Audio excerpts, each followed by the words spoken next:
Hello students and welcome back to my channel. आज हम discuss करेंगे प्लांट रेस्पिरेशन का एक important topic that is ETS, electron transport system और electron transport chain. तो ये टॉपिक क्यों इंपॉर्टेंट है? क्योंकि इससे पहले आप दो इंपॉर्टेंट प्रोसेस कंप्लीट करते हो, glycolysis as an anaerobic breakdown and Krebs cycle as a aerobic breakdown। अब यहां पे इंपॉर्टेंट चीज क्या थी? anaerobic and aerobic breakdown में mainly the breakdown of glucose to liberate energy. इससे प्रीवियस वीडियो में मैंने Krebs साइकिल को एक्सप्लेन किया था एंड Krebs साइकिल में नंबर ऑफ रिड्यूसिंग एंजाइम या बहुत सिंपली अगर मैं कहूं तो NADH2 एंड FADH2, एक FADH2 का फॉर्मेशन हुआ था ना। एंड उससे पहले भी हम लोग ग्लाइकोलाइसिस डिस्कस कर चुके हैं। मैं दोनों ही वीडियो की लिंक्स अपने डिस्क्रिप्शन में दे दूंगा। एंड इंपॉर्टेंस क्या है इस कंप्लीट प्रोसेस में, हमें फाइनली इलेक्ट्रॉन ट्रांसपोर्ट सिस्टम के थ्रू एटीपी का फॉर्मेशन करना है। तो एटीपी का फॉर्मेशन कैसे होगा एंड क्यों इंपॉर्टेंट है ये टॉपिक, क्यों इंपॉर्टेंट है ये प्रोसेस, आइए इसको डिस्कस करते हैं।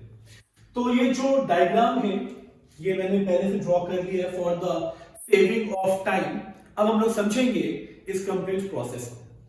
The topic is electron transport system, electron transport system. Okay, तो पहले मैं जो चीजें बताऊंगा आपको बहुत इजी स्टेप से, बहुत ध्यान से समझना है आप लोग को। एंड पहले मैं उन पोर्शन को कवर करूंगा जो नीट में आपसे पूछा जाएगा। फिर हम लोग आएंगे एनसीईआरटी के टॉपिक पे, एनसीईआरटी के डायग्रामेटिक प्रेजेंटेशन पे ऑफ ईटीएस। बट दोनों ही टॉपिक्स आपके लिए बहुत बहुत इंपॉर्टेंट है, तो प्लीज एंड तक बने रहिए एंड टॉपिक को बहुत अच्छे से इजीली स्टेप में समझना है। ओके, तो टॉपिक स्टार्ट करने से पहले हम लोग डिस्कस क्या करेंगे, इलेक्ट्रॉन ट्रांसपोर्ट सिस्टम की साइट जहां पे ये कंप्लीट प्रोसेस होता है। ओके, तो सेल के अंदर एक ऑर्गेनेल आप लोगों ने पढ़ा है जहां पे हम लोग Krebs साइकिल परफॉर्म करते आ रहे थे, that is mitochondria, aerobic respiration और the site of cellular respiration. तो ये जो ईटीएस है इसके साइट की बात करूं और लोकेशन की बात करूं तो it is performed in the inner membrane of mitochondria, inner membrane of mitochondria. तो this is the location of ETS, inner membrane of mitochondria. Number 2, what is the purpose of this process? मैं already बता चुका हूं, Krebs cycle and glycolysis में हम दो reduced enzyme बनाते हैं या कोएंजाइम बनाते हैं, नॉट एंजाइम, रिड्यूस्ड कोएंजाइम बनाते हैं। जब वो बन जाते हैं तो वो जो रिड्यूस्ड कोएंजाइम बनते हैं, रिड्यूस्ड जो कोएंजाइम बनते हैं, रिड्यूस्ड कोएंजाइम में टू इंपॉर्टेंट एंजाइम्स बनते हैं यहां पे। ओके, एक बनता है आपका NADH2, nicotine amide dinucleotide phosphate.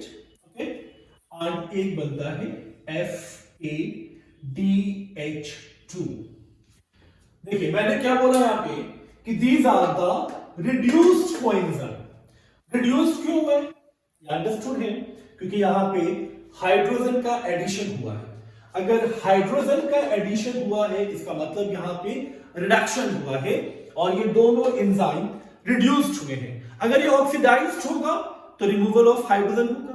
ये चीज तो बेसिक है जो आपको पता है। तो सिंपली मींस हमें इस रिड्यूस्ड कोएंजाइम का ऑक्सीडेशन करना है, यानी दोबारा इनसे हाइड्रोजन रिमूव करना है,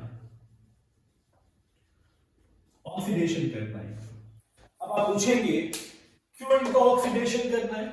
ऑक्सीडेशन करने का पर्पस ये नहीं है कि हमें एटीपी चाहिए, वो तो बनेगा एटीपी, बट ऑक्सीडेशन का, ये बहुत अच्छे से समझना है आपको, ऑक्सीडेशन का मेन एम क्या है?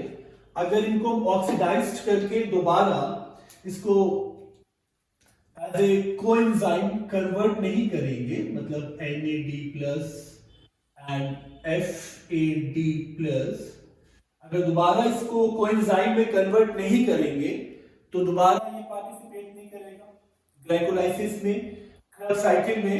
एंड फाइनली वो जो पूरा क्रेब्स साइकिल एंड ग्लाइकोलाइसिस आपने पढ़ा है, जहां पे डीहाइड्रोजिनेशन एक इंपॉर्टेंट स्टेप था, तो वो हाइड्रोजन को एक्सेप्ट करने वाले एक्सेप्टर हमारे पास नहीं होंगे।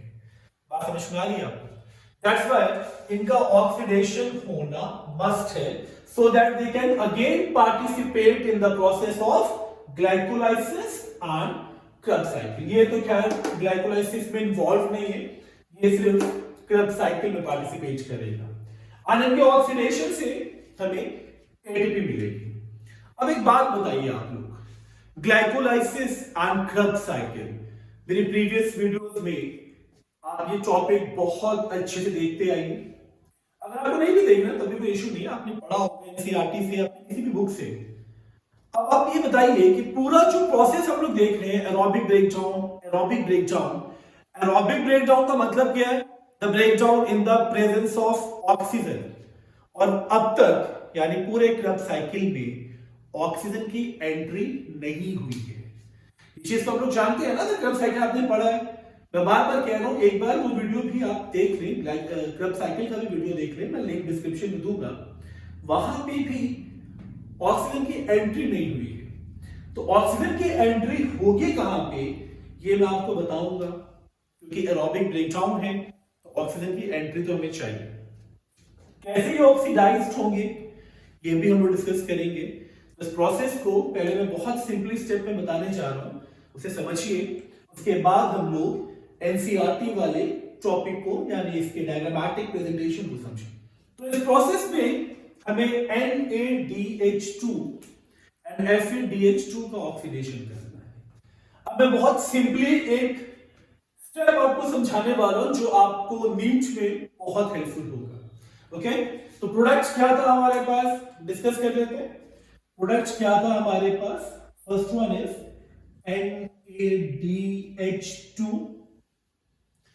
ये था हमारे पास, एंड सेकेंड था हमारे पास FADH2। तो पहले हम लोग एक ही स्टेप को समझते हैं, फिर हम लोग सेम चीज FADH के लिए भी समझेंगे। ओके, तो NADH2 का जब ऑक्सीडेशन होगा तो ऑक्सीडेशन में दो चीजें हैं, या तो एडिशन ऑफ ऑक्सीजन या रिमूवल ऑफ हाइड्रोजन। तो ये अंडरस्टूड है कि जब इससे रिमूवल होगा हाइड्रोजन का तो NADH2 becomes NAD, होगा ना, NAD+, और ये जो हाइड्रोजन है ये अलग हो जाएगा। ठीक, पहला स्टेप तो इजी हो गया, हमने हाइड्रोजन को रिमूव किया है by the enzyme NADH dehydrogenase. तो यहां पे मैं एंजाइम को भी मेंशन कर रहा हूं, NADH डिहाइड्रोजिनेज। ओके, अब होगा क्या, ये जो हाइड्रोजन है, हाइड्रोजन को एक्सेप्ट करेगा। हाइड्रोजन को एक्सेप्ट कौन करेगा? इलेक्ट्रॉन एक्सेप्टर, यानी बहुत सिंपली अगर मैं कहूं तो ये है फ्लैवो मोनो न्यूक्लियोटाइड। ओके, मैं मेंशन कर रहा हूं यहां पे इसको, it's flavomononucleotide, flavomononucleotide. And ये हाइड्रोजन को एक्सेप्ट करेगा। जो हाइड्रोजन लॉस्ट हुआ है ना यहां से, इसको ये एक्सेप्ट करेगा। ओके, मैं एक छोटा सा कनेक्शन डेवलप कर दूं एज इट इज। तो जैसे ये FMN इस हाइड्रोजन को एक्सेप्ट करेगा, FMN रिड्यूस्ड हो जाएगा एज FMNH2। तो flavomononucleotide gets reduced by accepting hydrogen. बहुत सिंपली आपको समझना है, क्योंकि ये स्टेप अगर आपने समझ लिया ये बहुत इजी लगेगा। तो FeMnH2 यानी ये अब रिड्यूस्ड हो चुका है, बट हाइड्रोजन यहां पे बहुत शॉर्ट ड्यूरेशन के लिए स्टे करता है। मतलब ये जो हाइड्रोजन है ये यहां पे बहुत शॉर्ट ड्यूरेशन के लिए स्टे करेगा एंड फाइनली ये हाइड्रोजन अगेन रिमूव हो जाएगा। तो FMN जो रिड्यूस्ड था वो दोबारा फ्लैवोमोनोन्यूक्लियोटाइड में कन्वर्ट हो जाएगा। अब ये जो हाइड्रोजन रिलीज हुआ ये कहां गया? ये H2 फिर अलग हुआ है ना, यानी ये जो H2 है ये फिर अलग हुआ है, फिर अलग हुआ है ना। अब ये H2 एक्सेप्ट करेगा the next component, that is ubiquinone। तो ये हो गया आपका ubiquinone। एंड ubiquinone जब इस हाइड्रोजन को एक्सेप्ट करेगा तो क्या होगा? ubiquinone becomes ubiquinol। तो ये बन जाएगा UQH2।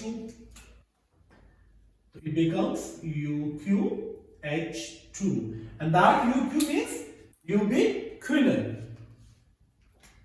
तो ये बन जाएगा ubiquinone।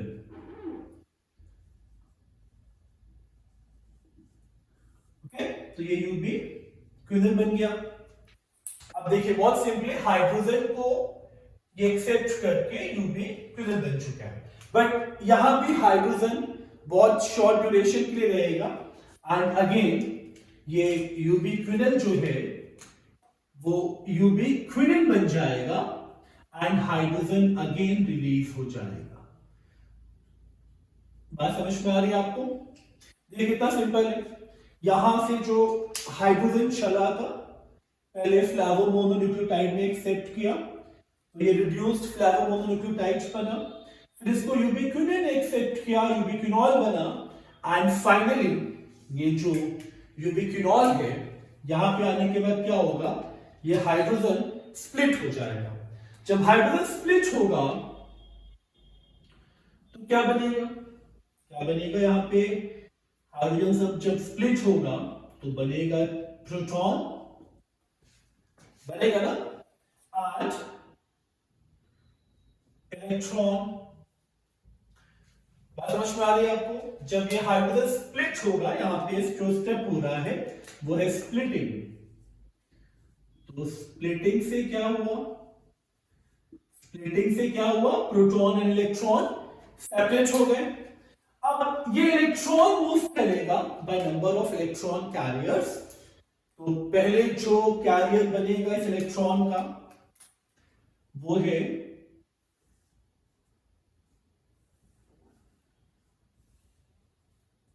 cytochrome B and C1.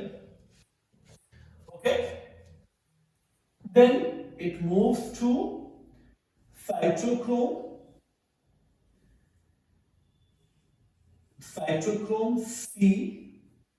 या एक्चुअली कॉम्प्लेक्स 4 का पार्ट हो जाता है cytochrome C with cytochrome A and cytochrome A3। Okay, तो यहां से इलेक्ट्रॉन मूव करते हुए साइटोक्रोम A3 के पास आ जाता है। बात समझ में आ रही? अब होगा क्या? इस इलेक्ट्रॉन को अब हमारी इस इलेक्ट्रॉन को एक्सेप्ट करेगा ऑक्सीजन, यानी अब जाके ऑक्सीजन की एंट्री हुई है। मैं बार बार रिपीट कर रहा था ना कि ऑक्सीजन हमने क्लब साइकिल में कहीं इन्वॉल्व नहीं किया, अब जाके ऑक्सीजन की एंट्री होगी एंड ये oxygen not as a molecule as an atom add हो जाएगा इलेक्ट्रॉन। तो it becomes half O2 plus ये प्रोटॉन जाके भी ऐड हो जाएगा। बात समझने क्या आपको? ये इलेक्ट्रॉन जाके ऑक्सीजन से एक्सेप्ट हुआ, ओके, एंड ये प्रोटॉन जाके एक्सेप्ट होगा। तो ऑक्सीजन क्या हुआ? फाइनल एक्सेप्टर हुआ ना, एंड प्रोडक्ट बनेगा वाटर।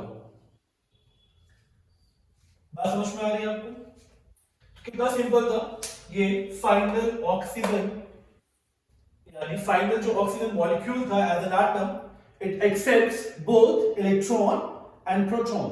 इलेक्ट्रॉन भी एक्सेप्ट हुआ एंड प्रोटॉन को भी एक्सेप्ट किया एंड वाटर का फॉर्मेशन हुआ। ये जो वाटर का फॉर्मेशन है ये बिल्कुल टर्मिनल एंड पे हुआ है, इस प्रोसेस को हम टर्मिनलाइजेशन भी बोलते हैं। ओके, तो that process is also known as terminalisation. Terminalisation बात समझ में आ गई आपको? यहां पे अगर आपने ये स्टेप समझ लिया ना तो ये बहुत इजी हो जाएगा आपके लिए इस इलेक्ट्रॉन ट्रांसपोर्ट सिस्टम को समझने के लिए। क्लियर? तो यहां पे देखिए आप, ये पूरा प्रोसेस जाके सिर्फ इस H2 के रिमूवल पे यानी हाइड्रोजन के रिमूवल पे ये पूरा प्रोसेस आके यहां पे एंड हुआ। और ये हाइड्रोजन जब स्प्लिट हुआ था इलेक्ट्रॉन एंड प्रोटॉन में, इन दोनों को एक्सेप्ट किया ऑक्सीजन ने and finally it becomes water. अब इस प्रोसेस को हम एग्जैक्टली लोकेशन पे समझते हैं। ओके, तो माइटोकॉन्ड्रिया में क्या है? दो मेम्ब्रेन होता है, एक आउटर और एक इनर मेम्ब्रेन। मैं इस तरफ आपको पहले एक रफ डायग्राम भी शो कर दूं ताकि कंफ्यूजन ना बना रहे कि प्रोसेस होगा कहां पे। ओके, तो ये जो सिंपल सा स्टेप देखिए माइटोकॉन्ड्रिया का। ओके, तो यहां पे इस तरह से F0 to F1 particle, sorry, cisterna है, not F0 to F1 particle, it is matrix over there.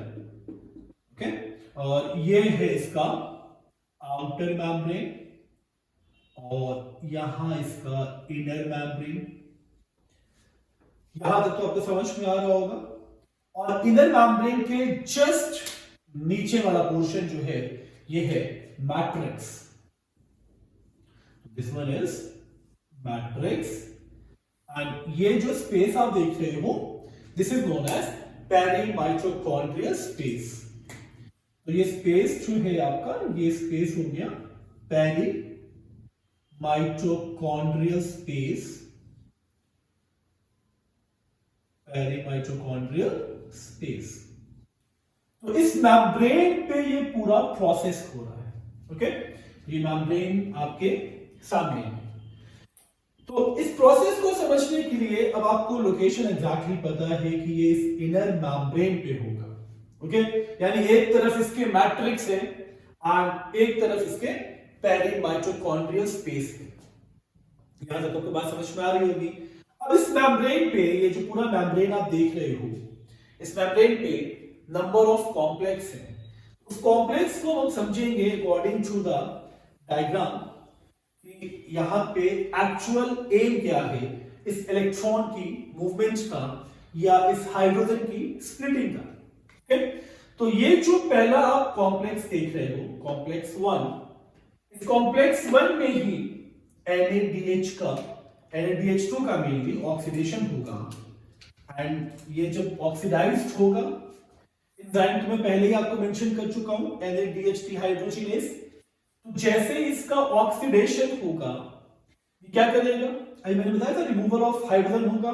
Same चीज यहां पे है, इलेक्ट्रॉन भी रिमूव होगा एंड ये हाइड्रोजन भी सेपरेट होगा। यहां मैंने इसको एज ए प्रोटॉन रखा है। ओके, इससे होगा क्या? इस इलेक्ट्रॉन को एक्सेप्ट करेगा फ्लैवोमोनोन्यूक्लियोटाइड। यहां पे भी फ्लैवोमोनोन्यूक्लियोटाइड हाइड्रोजन का एक्सेप्टर था।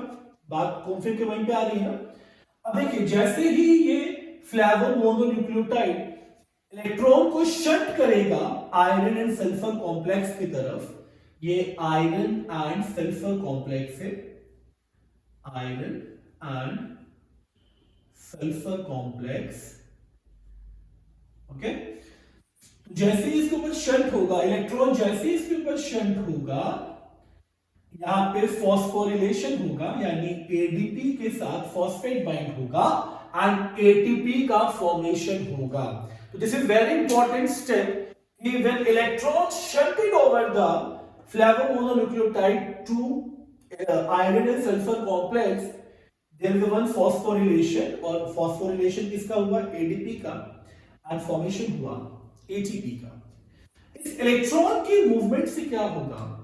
ये जो मैट्रिक्स में प्रोटॉन्स प्रेजेंट हैं एज वेल एज जो दो हाइड्रोजन का फॉर्मेशन हुआ था, वो एक मूवमेंट से 4 प्रोटॉन को पैरी माइटोकॉन्ड्रियल स्पेस की तरफ भेज देगा। तो one movement of electron in complex 1 from flavomononucleotide to iron and sulphur complex, तो इससे होगा क्या? जो इलेक्ट्रॉन में एनर्जी थी उसको ये यूज करेगा प्रोटॉन्स को बाहर फेंकने के लिए, यानी जो प्रोटॉन है ये मैट्रिक्स से पेरीमाइटोकॉन्ड्रियल स्पेस की तरफ पंप हुआ है। बात समझ में आ रही है आपको? और यहां पे फॉस्फोरिलेशन हुआ है, यानी एडीपी एंड फॉस्फेट के साथ बाइंड होके एटीपी बना है।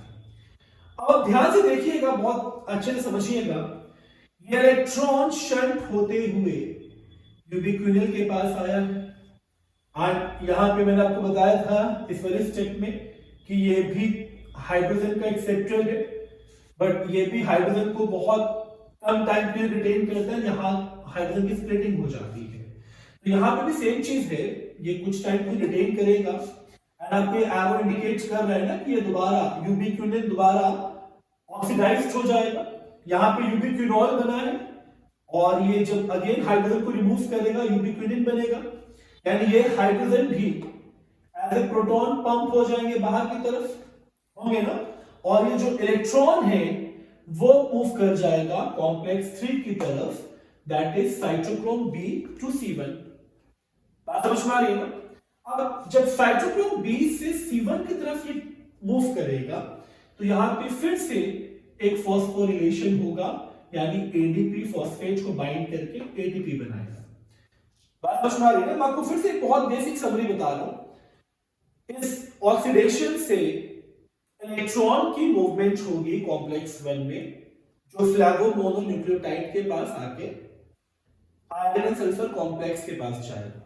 जब ये यहां से यहां मूव कर रहा है, तो एक फॉस्फोरिलेशन हो रहा है, एडीपी से फॉस्फेट बाइंड होकर एटीपी बना रहा है, और इस मूवमेंट से प्रोटॉन मैट्रिक्स से पंप होके पेरीमाइटोकॉन्ड्रियल स्पेस की तरफ जा रहा है।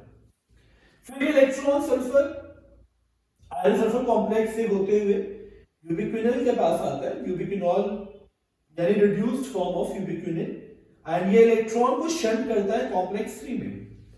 कॉम्प्लेक्स 3 में क्या हुआ?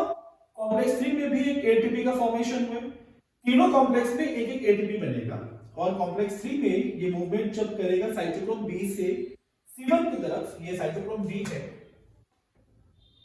साइटोक्रोम बी से जब C1 की तरफ मूव करेगा, अगेन एक फॉस्फोरिलेशन होगा, एडीपी फॉस्फेट के साथ बाइंड करके एटीपी बनाएगा, एंड अगेन क्या होगा यहाँ पे?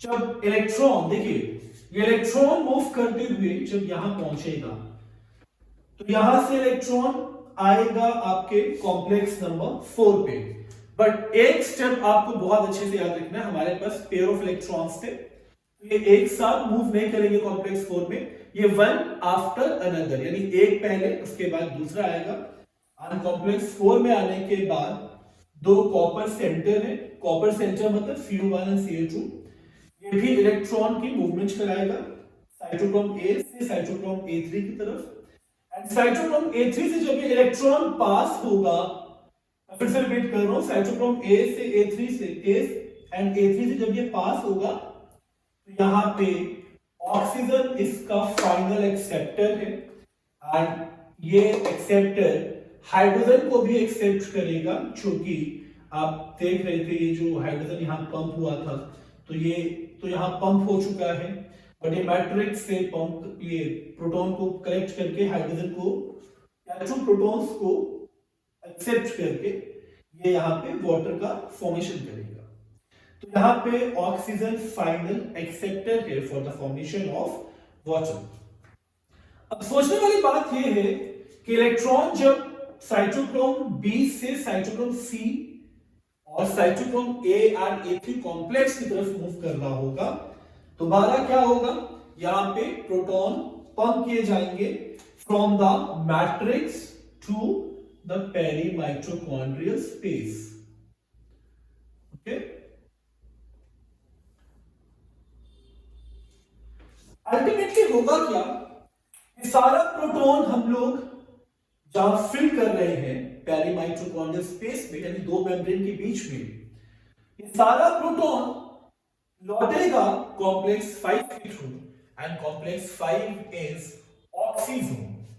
तो मैं इस कॉम्प्लेक्स 5 को यहां ड्रॉ करूंगा एंड मैं बताऊंगा इस प्रोटॉन की मूवमेंट का एडवांटेज क्या है। ओके, तो this is the final complex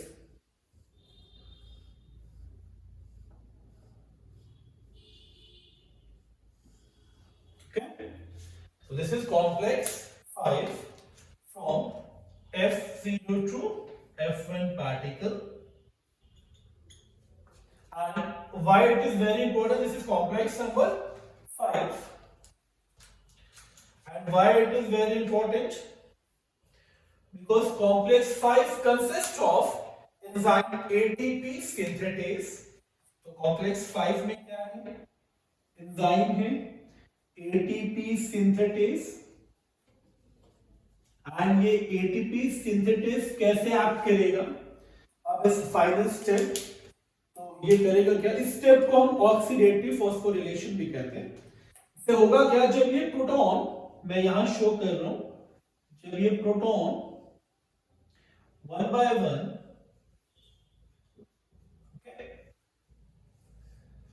जब ये पास करेगा फ्रॉम F0 टू F1, तो फाइनली क्या होगा, जो इस प्रोटॉन के अंदर एनर्जी है, proton means a charged particle, energised particle, इसको यूज करेगा एटीपी सिंथेटेस एंड ये फॉस्फोरिलेशन करेगा। सिंपली मींस यहां पे भी एडीपी के साथ फॉस्फेट बाइंड होके एटीपी का फॉर्मेशन करेगा। बात समझ में आ रही है आपको? तो ये पूरा स्टेप जो था, ये हम सिर्फ NADH2 के लिए डिस्कस कर रहे थे। अब बात सिंपल सी है कि अगर ये स्टेप हमको FADH2 के लिए करना हो, तब इसको हम कैसे करेंगे? तो NADH2 के ऑक्सीडेशन से एक चीज आप नोटिस करिए कि एक ATP यहां बन रहा है ना, एक एटीपी यहां बन रहा है, ट्रू, एंड एक एटीपी यहां बन रहा है। इसलिए मैंने क्लब साइकिल की वीडियो में एक चीज बताई थी आपको कि एक NADH के ऑक्सीडेशन से 3 ATP मिलेगा ना, यानी एक NADH ऑक्सीडाइज्ड होगा तो 3 ATP मिलेंगे, और ग्लाइकोलाइसिस का एंड प्रोडक्ट क्या है, 2 पायरुविक एसिड। 2 पायरुविक एसिड है ना, यानी जब पायरुविक एसिड जब क्लब साइकिल के लिए माइटोकॉन्ड्रिया में डिफ्यूज्ड होगा, तो टोटल हमारे पास 2 पायरुविक एसिड, यानी एक साइकिल का प्रोसेस होगा तो एक NADH 3 ATP। जब सेकंड पायरुवेट का साइकिल कंप्लीट होगा तो again 1 NADH is equal to 3 ATP, तो total 6 ATP by the 1 NADH। 1 इसलिए कह रहा हूं क्योंकि यहां पे 2 NADH 2 पायरुविक एसिड से मिलेंगे। तो ये चीज आपको बहुत अच्छे से याद रखनी है अब, कि आपसे पूछ लिया जाता है नीट में भी कि एक NADH से ऑक्सीडेशन के प्रोसेस से 3 ATP किस किस लोकेशन पे आपको मिलेंगे। तो एटलीस्ट आपको ये याद हो गया कि एक NADH से 3 ATP। अब हमें सेकेंड कंपोनेंट को ऑक्सीडाइज करना है, सेकेंड रिड्यूस्ड कोएंजाइम को ऑक्सीडाइज करना है, दैट इज FADH2। अब FADH2 के लिए देखिए मैंने एक छोटा सा कॉम्प्लेक्स बनाया, कॉम्प्लेक्स 2। कॉम्प्लेक्स 2 में क्या होगा, FADH2 का ऑक्सीडेशन होगा, तो ऑक्सीडेशन से क्या होगा, FAD भी हाइड्रोजन को रिमूव करेगा, और ये प्रोसेस जो है ये FADH डिहाइड्रोजिनेज करेगा। ओके, यानी यहां पे सबसे इंपॉर्टेंट चीज क्या है कि कॉम्प्लेक्स 1 का इन्वॉल्वमेंट नहीं है, ये कॉम्प्लेक्स 2 से स्टार्ट होगा। बस समझ में आ गई आपको? अब कॉम्प्लेक्स 2 से क्या होगा, सेम प्रोसेस, ये हाइड्रोजन को यूबिक्विनोन एक्सेप्ट करेगा एंड यूबिक्विनॉल बनेगा। एज इट इज ये प्रोसेस अपना आगे कंप्लीट होगा एंड अल्टीमेटली क्या होगा, देखिए एक एटीपी आपको यहां मिलेगा, एक एटीपी आपको यहां मिलेगा। यानी जब सेम प्रोसेस एफएडीएच कंप्लीट करेगा, चाहे आप इस मेथड से समझ लें चाहे इस मेथड से समझ लें, यहां पे एक छोटा सा कॉम्प्लेक्स हम लोग बनाएंगे, यहां पे complex 2, okay, so that is complex 2 and that complex 2 is responsible for the oxidation of FADH2 into FAD plus H2, okay, बात समझ में आ रही है आपको। तो सेम प्रोसेस इसके आगे भी होगा, यानी जब FADH2 का ऑक्सीडेशन होगा तो कितने एटीपी मिलेंगे, 1 एंड 2।